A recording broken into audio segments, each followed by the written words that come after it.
Assalamualaikum warahmatullahi wabarakatuh. Alhamdulillahirrabbilalamin. Wassalatu wassalamu ala asrafil anbiya wal mursalin wa ala alihi wa sahbihi ajma'in. Saudara-saudaraku rahimakumullah, marilah kita banyak bersyukur kepada Allah Subhanahu wa taala dengan banyak-banyak mengucapkan alhamdulillahirabbil alamin. Dan bersalawat kepada Nabi besar kita Muhammad sallallahu alaihi wasallam. Alhamdulillah, pada kesempatan ini sudah hari yang ke-7 kita menjalankan ibadah puasa. Mudah-mudahan puasa yang sudah kita kerjakan dan rangkaian-rangkaian ibadah yang kita kerjakan selama bulan Ramadan ini akan diterima oleh Allah Subhanahu wa taala. Dan juga mudah-mudahan benar-benar akan menjadikan diri kita menjadi orang yang bertakwa, dan mudah-mudahan juga akan mengampunkan dosa-dosa yang mungkin pernah kita perbuat selama ini. Sebagaimana yang disabdakan oleh Rasulullah SAW, "Man shoma Ramadana imanan wa ihtisaban, ghufira lahu ma taqaddama min dzambih." Siapa yang berpuasa di bulan Ramadan karena penuh keimanan, keikhlasan, maka akan diampunkan dosa-dosanya yang telah lalu. Jamaah rahimakumullah, semalam saya ditelepon oleh beberapa masjid bahwa mulai nanti malam di masjid yang biasa tempat ceramah itu ditiadakan sholat tarawih. Jadi sholat tarawihnya itu dilaksanakan di rumah berjamaah dengan keluarga. Nah inilah rahimakumullah jamaah yang sama-sama kita ketahui sekarang ini dampak dari virus ini, bahwa bagaimana Majelis Ulama mengeluarkan fatwa untuk memutus mata rantai penyebaran COVID ini atau virus ini, maka kita dihimbau untuk sholat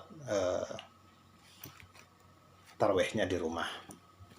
Maka dalam hal ini banyak juga ustadz-ustadz, ulama-ulama yang sudah menjelaskan bahwa itu adalah fatwa dari Majelis Ulama di pusat. Semuanya orang-orang pintar, orang-orang berilmu. Kalau memang itu uzur, insya Allah kita dalam beribadah, kalau memang uzur, itu pahalanya sama saja dengan kita ibadah dengan secara normal.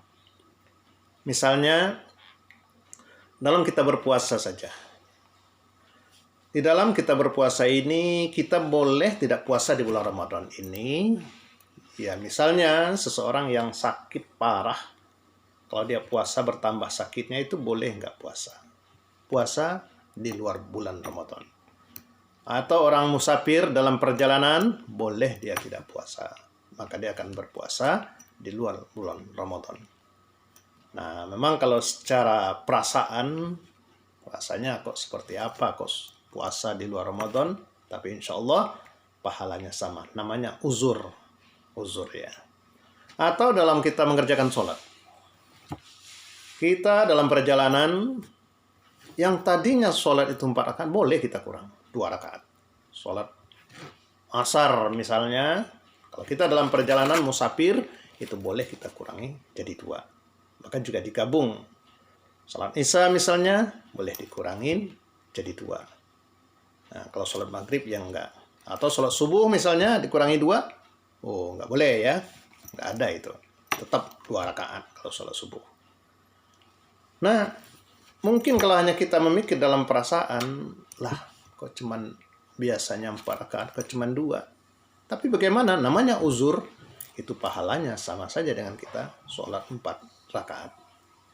Nah itulah jamaah rahimakumullah, kalau memang itu uzur, dan begitu juga sekarang ini, kalau itu memang uzur, sudah fatwa dari Majelis Ulama bahwa kita sholat berjamaah tarawihnya di rumah, dan juga di zaman Nabi juga Nabi hanya 3 hari, hanya di 3 malam di masjid, kemudian dia di rumah. Nah, yang penting inilah ujian iman kita. Bagaimana iman kita? mampukah kita sholat di rumah seperti biasa kita sholat di masjid? Tatkala sholat tarawih di rumah, karena kan kalau ke masjid kan biasa kita semangat, kita rame-rame. Nah, sekarang ditantang nih kita sholat di rumah ini, mampukah kita untuk melaksanakan sholat di rumah? Nah, kalau itu terjadi di masjid-masjid kita, di tempat kita, kalau sudah ditiadakan sholat tarawih berjamaah di masjid, ya kita sholatlah di rumah dengan keluarga kita. Seorang ayah jadi imam, kemudian di belakang istrinya jadi makmum, anak-anaknya jadi makmum, dan insya Allah mudah-mudahan banyak juga hikmah yang didapat di situ. Karena mungkin selama ini rumah kita jadikan hanya kuburan. Apa jadi kuburan? Ya sepi, nggak ada bacaan Al-Quran, nggak ada sholat-sholat sunat di rumah itu. Maka dengan sholat tarawih di rumah, mudah-mudahan rumah akan hidup, kita berkumpul dengan keluarga. Mungkin selama ini kita pulang, anak entah di mana, dan sekarang kita kumpulkan anak kita sholat. Nah, cuman iya, kalau kita sholat di rumah, memang yang harus jadi imamnya itu adalah laki-laki. Walaupun seorang istrinya itu lebih bagus bacaan Al-Qurannya, tetap yang jadi imam adalah laki-laki. Kalau seandainya tidak ada laki-laki lagi, baru boleh seorang perempuan yang jadi imam. Atau kalau di rumah itu ada seorang ayah dan seorang anak, ayahnya belum begitu bagus bacaannya atau kurang bagus, tapi anaknya lebih bagus, maka anaknya jadi imam. Dan mudah-mudahan, marilah saudara-saudaraku rahimakumullah, kita banyak berdoa kepada Allah Subhanahu wa taala, terutama di bulan Ramadan ini. Hal min sailin fa'utiyahu su'lah, mintalah kepadaku, kata Allah, akan aku beri apa yang kau minta. Banyak kita berdoa, maka mari kita banyak berdoa, dengan mudah-mudahan virus ini akan berlalu lah. Sebab bagaimana dampaknya, Masya Allah, dengan ekonomi, Masya Allah, banyak orang-orang yang sudah putus pekerjaan, hilang pekerjaan, keadaan memang begitu susah, Masya Allah. Itu juga dalam ibadah kita. Nah, kita banyak berdoa, dan kita nggak tahu apakah ini mungkin peringatan dari Allah, ujian dari Allah. Nah, karena di dalam Al-Quran itu dikatakan, wa ma qadarullah ala qadri. Nah, banyak manusia sudah tidak mengagungkan Allah sebagaimana mestinya, maka diuji oleh Allah. Selama ini sudah diuji oleh Allah dengan gempa bumi, dengan kebakaran, sudah diuji dengan banjir, sudah didatangkan para ustadz, para ulama menyampaikan, tetapi belum juga seseorang itu untuk tobat atau minta ampun kepada Allah. Belum juga orang mengamalkan agamanya, maka ini diuji oleh Allah dengan virus yang tidak kelihatan ini. Nah, saudara-saudaraku, jamaah rahimakumullah, inilah yang dapat saya sampaikan pada bulan Ramadan ini, puasa yang ke-7 pada hari ini. Mudah-mudahan puasa kita diterima oleh Allah Subhanahu wa taala. Assalamualaikum warahmatullahi wabarakatuh.